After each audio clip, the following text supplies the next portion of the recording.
Porque eu estou indo embora do Brasil e porque eu te incentivo a fazer o mesmo. Oi, meu nome é Marcos, eu tenho 20 anos de idade atualmente.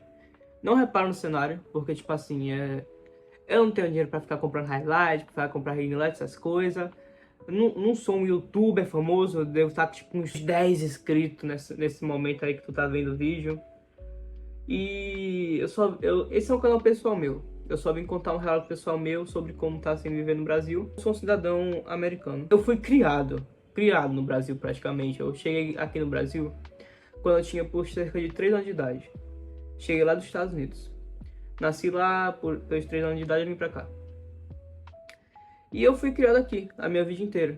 Eu já voltei, já fui de novo para os Estados Unidos algumas vezes na minha vida. Com 14 anos eu fui, com 16 anos, com 17 anos.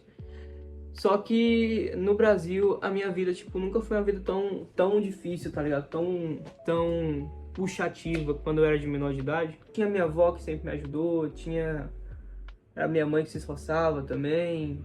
Então, uma criança não tem conta pra pagar, não tem meta de vida, não tem nada, tá ligado? Se é uma criança bem criada, aí ela tem umas metas de vida e já tá se preparando pro futuro. Mas eu fui uma criança que nunca tive incentivo para estudo, nunca tive incentivo para essas coisas. Embora sempre tive as melhores escolas quando eu era de menorzinho mesmo. Tive muita escola boa, muita oportunidade boa que minha mãe me deu, que minha avó me deu. Sou grato. Mas eu nunca tive um incentivo mesmo, porque, tipo assim, minha mãe vivia trabalhando. E isso é a realidade de muitos brasileiros. Muita gente aí vai se identificar com isso, porque a mãe solteira, a mãe vive trabalhando. Às vezes é criada por vó. A avó, não, às vezes a avó não vai pegar no livro com você, não vai incentivar você para estudar, nunca, não vai, tipo, falar, que faça concurso, que estude pro Enem, que sei lá o que as contas. Algumas vão, mas não todas, sabe? Se você teve a sorte de ter uma família assim, você conhece muito amigo teu que não teve, sabe? A vida começa a puxar lá pros 17 anos e tu quer fazer tudo de uma vez e tu começa a ficar ansioso, começa a ficar receoso sobre teu futuro. Beleza. Com 17 anos eu sabia que ia cortar minha pensão, eu fui para os Estados Unidos, comecei a trabalhar por lá. E eu não era rico. Eu lá nos Estados Unidos eu morava com minha irmã. Meu pai quase não me via, mas ele existia. E de vez em quando eu ia ver meu pai. Aí eu não era rico, morava com minha irmã, meu pai morava em outro lugar, mas de vez em quando eu ia lá ver ele. E eu recebia semanalmente. Eu recebia semanalmente um valor do meu trabalho, que eu trabalhava. Com 17 anos já. Fiquei lá até os 18 acabando, fazendo 19, vim pro Brasil de novo. E eu trabalhava, recebia semanalmente, mas dava pra me manter, dava pra manter um padrão de vida, tipo assim, médio, um padrão de vida que eu podia sair final de semana pra comer, não exagerar, mas sair final de semana pra comer, dava pra juntar um dinheirinho bom, tipo o suficiente, dava pra juntar o suficiente, dava pra eu comprar um notebook. Cara, eu comprei um notebook, velho, tipo, com meu dinheiro, com meu suor, eu tinha comprado um notebook. Tava dando pra viver, tá ligado? Não era uma vida de luxo, mas tava dando pra viver. Aí tudo começou a desandar quando eu decidi vir pro Brasil. Porque eu tenho noiva no Brasil, eu não sei se foi a melhor decisão do mundo ter voltado pro Brasil, mas eu fiz essa decisão e não vou dizer que eu tô totalmente arrependido, só que eu não tentaria de novo. Finalzinho de 2023, eu cheguei com um dinheiro considerável, não muito, porque eu nunca tive lá o foco só de juntar dinheiro, eu também queria viver, mas cheguei com um dinheirinho considerável, fiquei uns meses sem trabalhar, mas o dinheiro acaba. Aí eu fui procurar emprego, e quando você se depara com a realidade maior de idade no Brasil, é uma coisa completamente diferente, que você vê como um brasileiro é um povo batalhador e um povo sofredor, sabe? Porque eu tinha sonhos, eu sempre fui uma pessoa sonhadora. Eu sonho em me formar, sonho em fazer faculdade, sonho em ter talvez uma empresa algum dia, sonho em ser reconhecido algum dia. Mas eu tinha sonhos, pô. A pessoa tem sonho, você tem sonho, tá ligado? Você tem vários sonhos. Só que tem muita coisa que te impede de realizar esse teu sonho, realizar essa tua meta. E comigo foi a mesma coisa. Eu procurei emprego, não consegui achar, mas aí fui indicado, porque no Brasil é assim, tu consegue quem indica você consegue. Tu entendeu? Eu consegui, porque é primeiro emprego também. Entre as primeiro emprego, eu já trabalhei nos Estados Unidos, mas o trabalho de lá não conta na carteira assinada, né? Entre aspas, foi meu primeiro emprego no Brasil, entre aspas. Já que no Brasil foi meu primeiro emprego, mas entre aspas foi meu primeiro emprego. E comecei a trabalhar. O trabalho era 4x3, que era toda madrugada.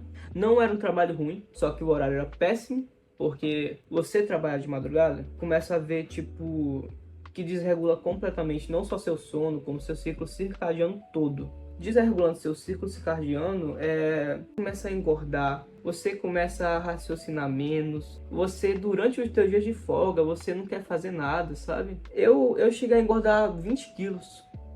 Eu engordei 20 quilos nesse tempo, tá ligado? Tipo, nesse 1 ano e 4 meses que fui trabalhando nessa empresa. Tinha muito dia que eu tava triste, tinha muito dia que eu tava pra baixo. E o pior nem foi isso, porque se tivesse desregulando o meu sistema todinho do meu corpo, mas eu estivesse ganhando bem, talvez era um sacrifício necessário. Só que a média salarial aqui no Nordeste é um salário mínimo. Não dá pra fazer nada, velho. Você já tentou fazer feira com salário mínimo? Já tentou fazer alguma coisa com salário mínimo? Eu tava vendo agora há pouco, na verdade. Esse dia não, agora há pouco. Lá no Instagram. É uma mulher fazendo, tipo, compras de coisas que ela sempre quis comprar, mas nunca pôde. Não porque faltava dinheiro, mas porque tinha prioridades na vida dela. E era tipo assim, Milka. Eu vou deixar aí a imagem passando se eu lembrar. Milka era sorvete para pequena, era palitinho com queijo. Cara, tipo, nós que somos classe... Nós não, eu sou pobre. Mas, por exemplo, parte da minha família, que é classe média, come isso de boa, tá ligado? Come isso como se fosse uma coisa normal, mas pessoas que ganham salário mínimo, como eu tava ganhando, essa regalia toda, não sobra. Que eu tentei sonhar no Brasil, eu tentei. Muitas pessoas de muitas famílias não são incentivadas para o estudo, principalmente pessoa mais de periferia, pessoa mais de comunidade. O sonho delas, às vezes, é ser entregador de gás, o sonho delas é ser um atendente de supermercado, porque são o sonho que eles vê o pai deles fazendo, vê os exemplos deles fazendo, e eles querem fazer igual. Não que seja errado, tipo, é um trabalho digno, mas as pessoas têm que sonhar mais alto, sabe? As pessoas têm que sonhar mais alto. O que eu não errei, mas eu tentei, foi sonhar alto no Brasil. E eu comecei a fazer faculdade. Eu ganhava 1.400 por mês, o salário mínimo aumentou, mas aumentou agora. Ano passado não era 1.400 por mês. Tinha um desconto, tinha outro desconto, sobrava 1.200. Eu pegava 1.200 por mês, a faculdade 500 conto. Os ônibus aqui da minha cidade são horríveis, sabe? Quase toda cidade do Brasil, infelizmente, é assim. Aquele cheiro de suvaqueira, eu não queria ir de ônibus nem a pau pro trabalho, mesmo que era a única opção de uma pessoa pobre, mas eu queria ser um pobre que pelo menos tinha um pouquinho de esperança de poder pegar um Uber de vez em quando. Então eu fazia o quê? De vez em quando eu ia a pé, voltava a pé do trabalho, no caso, porque era de madrugada, eu não ia a pé à noite, mas eu voltava a pé e ia de Uber Moto, porque é o mais barato, porque eu acho que no Brasil é um dos únicos lugares no mundo que tem Uber Moto, porque os outros lugares do mundo tem condição financeira de bancar um carro, sabe? Mas aqui no Brasil tem Uber Moto. Não, tem uns outros lugares também que tem, mas normalmente é terceiro mundo. Aí eu ia de Uber Moto, às vezes voltava a pé, às vezes voltava de Uber Moto. A faculdade, uns 550. Os Uber Moto no mês dava 200. Tinha Xerox, que às vezes tinha que pegar da faculdade, tinha material escolar. Velho, salário some. Some e você não paga nada. Às vezes tu tem que ajudar até em casa. Que graças a Deus minha empresa pelo menos dava uma cesta básica, né? Porque não dá pra fazer uma feira com um salário mínimo. Se você faz uma feira com salário mínimo, você é uma pessoa batalhadora, guerreira, e você, rapaz, você vive de milagre, mano, porque é muito difícil. Eu voltei, o armazenamento do celular tinha acabado, mas já solucionei. Enfim, o que eu tava falando é que, tipo, o salário do Brasil não dá pra tu ter uma vida digna. O salário mínimo do Brasil não dá pra, principalmente no Nordeste, não dá pra tu ter uma vida digna, tu não ter uma vida que você pode sair no final de semana, fazer uma academia, comprar uma proteína, estudar, porque se você botar no papel, tentar pagar teu estudo, tentar pagar tua academia, dar um rolezinho no final de semana, não bate com 1.500 reais por mês. Antes era 1.400, descontava, ficava 200. Hoje é 1.500, deve dar 1.300. Não dá, velho, não bate. E isso era completamente o contrário do que eu tava acostumado no exterior, nos Estados Unidos. Tem gente que eu conheço que tá na França e tá amando, mas a minha experiência é nos Estados Unidos, tá ligado? E lá eu podia comer final de semana, provavelmente eu podia pagar um estudo pra mim, mesmo que fosse caro e apertasse. Eu conseguia pagar uma das melhores faculdades que eu poderia me presentear, tá ligado? E coisas que fazem mais descrendiçar ainda, eu fui pesquisar, pra não falar besteira, coisas como os cortes dos auxílios, velho. Tipo, no G1 mesmo, que reportou sem mais corte de gasto. O governo tem risco de paralisia já em 2027, dizem consultores da Câmara. Se a equipe do presidente Luiz Inácio Lula da Silva, do PT, não adotar medidas contra os gastos públicos, o governo que for eleito em 2026 e tomar posse em 2027 pode enfrentar dificuldades já no primeiro ano de mandato, independente de quem seja o presidente. A conclusão do estudo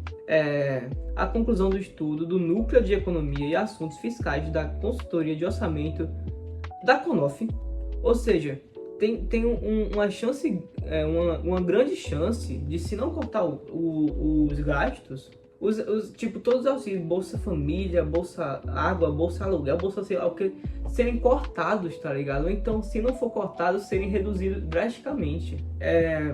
Não sei o que pode ser feito pelo Brasil, o que nos restaurar, mas eu não vou ficar aqui vendo esse barco afundar. E eu te recomendo fazer o mesmo. Não sei porque tu viu esse vídeo até o final. Não sou um youtuber, mas se inscreve aí, porque eu vou mostrar minha rotina lá nos Estados Unidos quando eu chegar lá. Vou te mostrar o que eu tô fazendo na minha vida, se você quiser acompanhar minha vida, não sei, e é isso. Comenta aí o que tu acha, como vai ser os próximos anos, quais as tuas expectativas de vida, qual as tuas expectativas para o que você quer fazer no futuro, como você vai se preparar para se o Brasil aparecer com mais alguma crise financeira. E é isso, comenta aí, bora interagir, se inscreve. Não tô aqui para ficar famoso, mas se eu fizer 1 ou 2 amigos, ou 1 ou 2 pessoas que posso conversar de vez em quando, é bom. Valeu, dá um gostei aí no vídeo e tamo junto. Boa noite, ou bom dia, não sei que hora que tá vendo.